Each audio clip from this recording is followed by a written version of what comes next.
Well, hey guys, good morning. It's Brent Abel here, webtennis.com. Hope you're having a great morning so far, wherever you are. I am here in the California desert, and oh my gosh, what a crystal clear morning we've got out there today so far after yesterday's little afternoon kind of weather event. I guess I left a little snow up there in the San Jacintos. Anyway, listen, guys, what I've got for you today is we're going to talk about, in general, the mental part of the game. And this message is really for those of you who are competitive, right? And I know that most of the guys and gals here are, quote unquote competitive, even if you're not playing any league stuff or tournament stuff. Look, if it's just a practice match, you still want to be the man, you want to be the woman, right? At the end of the day. So if that's the case, then I want you to hang in there with me because we're going to talk about the BPR. That is so crucial to us really being able to bring out our best tennis day in and day out. Look, before we get to that, a couple messages. If you are new to my coaching online, welcome. And I've got a course or two or three actually at no charge for you over at webtennis.com. The most popular one seems to be the Topspin Second Serve course, about 20-minute course that's going to help you if you've got thrown in too many double faults, or maybe you're getting the second serve in, but it's just sitting up on the platter, just begging that returner to go kaboom. We don't want that, right? So what I want to show you how to get more natural racket speed. So you get two things, more power, but you get a much higher quality spin, and all those two, and those two things combined end up with a nice high bounce. And if you're young and supple, it's a kick, right? So webtennis.com is where you can pick up that course. And look, guys, if you're into one of the four pillars, could be technique, could be tactics, could be mental, could be physical, hit that subscribe button if you're over at YouTube so that you get notified every time I do upload pre-recorded content and or like this morning, a live episode of around 7. And look, if you're into the mental stuff, and why wouldn't you be? It is kind of a component of becoming a better player, bringing out your best stuff. Then just hit that like button wherever you are over on Facebook or YouTube. So I know to promote, to publish more videos on mental for you.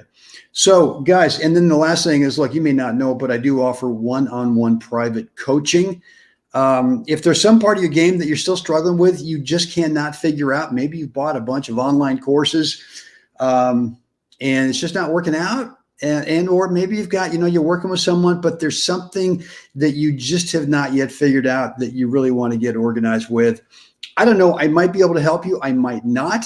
But if you want to find out the details of how I do the private one-on-one coaching, shoot me an email, brent@webtennis.com, and I will respond and let you know how it works. And you can decide then if it might be a good fit for you or not. So, guys, here's what we're going to do today. Let me bring up this other little image here.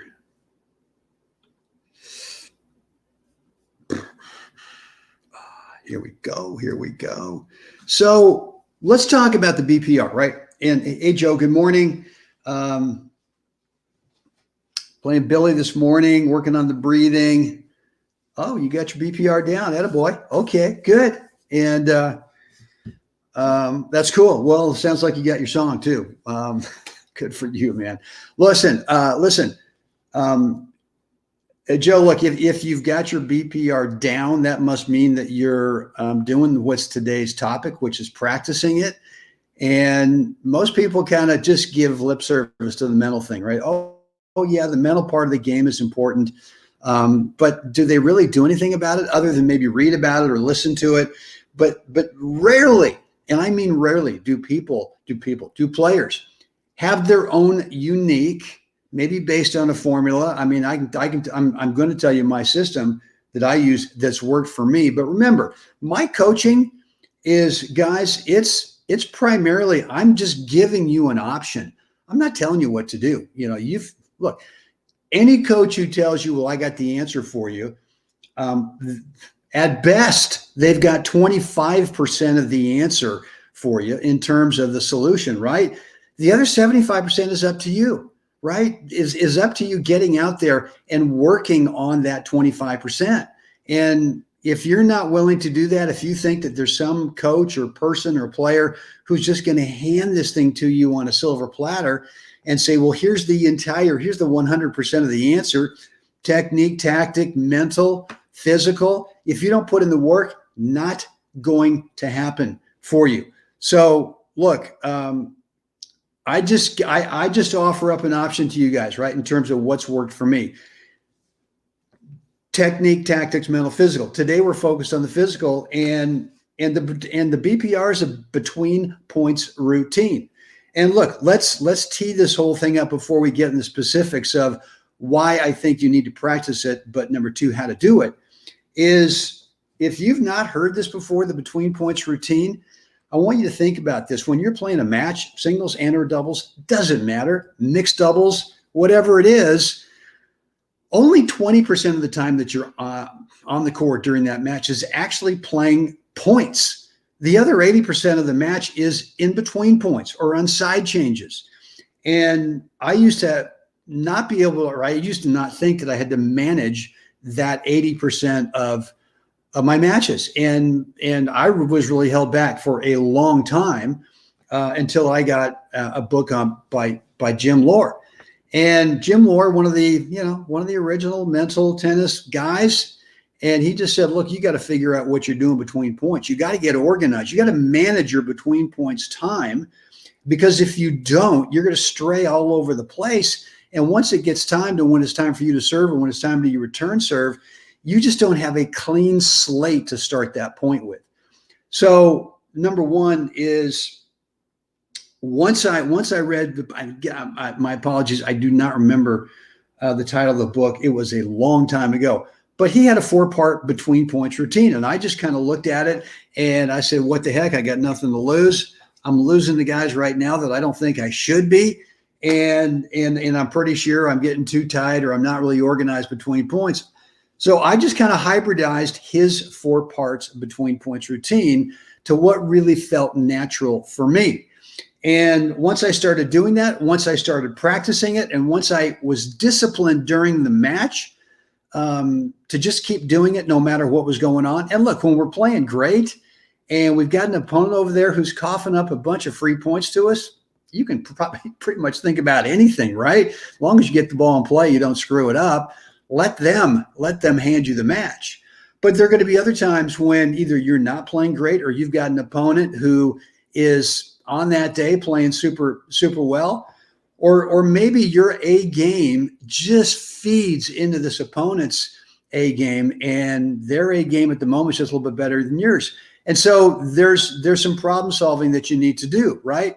Well, rather than getting frustrated like I used to do, is you've got to get disciplined with a between points routine, primarily so that when you start the next point, you've got a nice clean slate to start the point with, right? And if you've got too many things, God, I just chunked that easy volley. If you carry that on to the next point, or maybe on to the next few points, not great. It's just not great. So look, what I want to do is just quickly go through what is my 4-part between points routine, and then I'm going to tell you how I practice it. You can take it from there. But again, I'm about 25% of the solution here, guys. You're the 75%. Maybe we should even do the 80-20, right? 80% of the match is between points. Well, 80% of you becoming a better player is up to you putting in the work. 20% is, I can help you with that. But if you're not willing to put in the work, sorry. Anyway, look, so as soon as the point's over, right, the first thing I try to do is the opposite of what I used to do. If I just missed the easiest ball of all time, I would, even though I was sort of white knuckling it and not trying to show any emotion, because I used to show a lot of emotion after missing an easy ball, I would still internalize this anger and this, God, God, how could you you gotta be kidding me, right? That whole thing is the immediate response after you miss a shot or you blow an easy point. or, you give the guy a short ball and he comes in there and knocks it off, right? That just doesn't set you up for the rest of those 25 seconds or whatever the time is that you have between points, or maybe you're on the side change, right? So the first thing for me is I defined a non-emotional response to whatever just happened, whatever the result was of the point that just finished, whether I hit the greatest running forehand up the line, or I just had the fattest sitter of all time and I just, overcooked it to the other court, right? I had to find something that would be a non-emotional response. And for me, that was to find the hook to a song, right? Now, look, other players have got words or phrases or something that they go to. For me, music is the thing that really just kind of calms me down, either because I've just played the greatest shot of all time, or I've just gone on the deepest, darkest depths of, oh my God, how could you stink that one up? I want to stay on an even keel, again, because that between points time is when you set yourself up to play the next point with a clear mind, right? With a clean slate.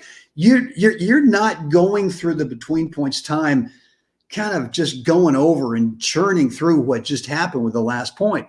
You got to forget it. You got to drop it. Sure, you can use it as some intel, but it's got to be intelligent, right? It's got to be non-emotional, at least for me. And so I go to the hook of a song, and I've already planned out on that day what that hook to the song is going to be. Either it's going to be something with some lyrics, or maybe it's an instrumental. I don't know, but I'm going to hum it to myself, or I'm going to sing it to myself for about 4 or 5 seconds immediately after the point's over, right? I don't need to go, I've hit a great shot, or the guy's missed something. I don't immediately need to go, I got to put that in the memory bank. I don't need to do that yet. So I'm going to do something that produces a non-emotional response to that last point. Certainly, if you hit a great shot, what the heck? Give it a little internal. Well, all right. Do you need to go, come on, baby, to the entire one person that lives, somewhere down there? No one cares about the come on, baby stuff. Come on, whatever, right? You think it intimidates your opponent? I doubt it. I really doubt it. So look, that's the first thing I do. The second thing I do is I take 2 or 3 really deep breaths from my ab, not up high. Because if I've just played a long point, well, I've got to recover. I've got to start a little recovery process physically, right? To be able to get prepared to play the next point. But even if I'm returning serve and the guy double faults, I'm still going to go through those 2 or 3 deep breaths because I want to stay with my routine. I want to stay disciplined I've just done the non-emotional part. For me, it's humming or singing a song internally. The next thing is 2 or 3 deep breaths. The third thing is when I then start to consider, okay, well, how do I want to start this next point, right? Well, and I'm not thinking, gosh darn it, it's 30-40. I'm returning serve. It's 4-all in the third set. If I've got to win this point, all this result-oriented stuff, at least for me, does not work. So all that I'm thinking about is, first of all, I trust that if I do the first thing that I'm intending to do to start the point, not how I'm going to end the point, but to start it, typically what happens is I get into the point and I play that point to the best of my ability. So if I'm serving, that's an easy one, right? If I'm serving, why can't I commit to going, all right, well, I'm going to start this point off. It's 30-40. I mean, it's 40-30, let's say. I'm going to throw this. I'm going to throw a kicker out there, right? I'm going to throw the thing out wide and let the point start from there. I'm assuming it's coming back. That's okay. And we'll just take it from there, right? But I'm not saying to myself, well, it's 40-30, it's 4-all. I've got to hold serve, because if I don't hold serve, then all this stuff. So I'm going to go ahead and kick it out and he'll never get to it. Okay. That's such result-oriented thinking that just tightens you up, right? You just got to believe that it's okay if the ball comes back. So when I'm returning serve on that third part of the 4-part between points routine, if I'm just thinking, what has he been doing, right? He's been serving me tee, he's been serving me body, he's been serving me out wide. I'm just looking for something, right? I'm not thinking, well, I'm going to take this serve and I'm just going to crush a forehand up the line and win the point. What if you don't get the opportunity to do that? Now, I see this all the time, right? Both singles and doubles. I know when I throw something in there and you can see the guy loading up to try to do something, and the next thing you know is either the ball's too far away or I jammed them with the serve, and they're still trying to force the shot they had in mind. They never get the opportunity for it. So, yeah, when you're returning serve, you can be considering to look for something based on what you've seen so far in the match, right? But you know what? You've got to be flexible with that. You might have to change something if that if that serve does not come in the way that you thought it might, or if the shot intention that you wanted to hit is not available to you. Then you know what? You got to be flexible. You got to be able to improvise if needed. And then the fourth thing for me is just a little positive self pump. Right? It's not like, come on, like, oh, you got to win this point. Come on, man, let's go. You got to get this. Let's do it. That doesn't work for me. What works for me is just almost like a calming thing, which is, all right, here we go. And just, it's more to kind of just give me that feeling of trust. It's going to be okay. And for me, if I am disciplined to those 4 parts between every point, no matter, and look, I've made the mistake before where I come out and I've got the hook to my song in a match. I'm playing a guy who's right at my level, and I come out of the chute just on fire. And I win the first set 6-1, and I'm up 2-love in the second. And yet to get to during those 9 games, between each one of those games, what have I done? I've done the 4-part between points routine. And now all of a sudden I go, okay. And the next thing you know, you're down 4-2, and you go, man. And then trying to get that 4-part between points routine, how you manage the 80% of the match, it's tough to get it back. So just because you're kicking someone's butt out there, don't let that be, it's a kiss of death, right? The scoring system in tennis is not on your side. You can be up a set and a break, and you've got nothing. You can be down a set and a break, and you're not out of it. So my advice is, whether you're way ahead, whether you're right there struggling with this opponent, or whether that guy over there is just having a day so far, you got to stay disciplined, right? The only thing that changes in that 4 parts is the third thing, right? Is, well, how do you want to start this point? And so, look, the whole message today is that you have to practice this. This is not, at least for me, it's not like riding a bike, right? So when I read the Jim Lohr book, boy, we are going on today, man. 18 minutes. Here we go. 18 around 7:05 this morning. When I first read the Jim Lohr book, and I said, this sounds good. I should try it. And, I read it, but I sort of waited for those moments in matches where I was kind of struggling, and then I try it. It just didn't feel natural, right? It did not feel natural. And I'll be honest with you, the first, 10, 11, 12 matches I played trying to be disciplined to this 4-part between points routine, man, it just did not feel authentic to me, right? And once I started to practice it off the court, but what I mean by off the court is, literally, take 10 minutes and kind of get on your own. Or you could be, I won't say you should be driving, because what I used to do is I would, I'd find 10 minutes somewhere on my own, a quiet spot. I just shut my eyes and I would visualize being inside my body, playing the point, and against a really top guy, and just feeling calm and feeling this and whatever, feeling confident and winning a point, and then just practicing the 4-part between points routine, visualizing it, right? And just feeling it. And then I would do that for a couple minutes, and then I do the same thing against the same opponent, but I get this big fat sitter and I chunk it and I'd miss it. And And then I'd go, well, how do I want to respond to that? Well, how I wanted to respond was with the exact same routine. And look, I don't know. I mean, if I was to ask you this question, when was the last time, and let's assume that you've already got your 4-part between points routine, or you've got something that you do between points where you effectively manage the 80% of the match. When was the last time you practiced it? And look, if you're going to tell me, oh, it's completely natural, I know how to do it, I don't need to work on it. That's the thing that's holding you back from becoming a better player. This does require practice. And so my question is, do you ever practice this stuff? And when was the last time you did it?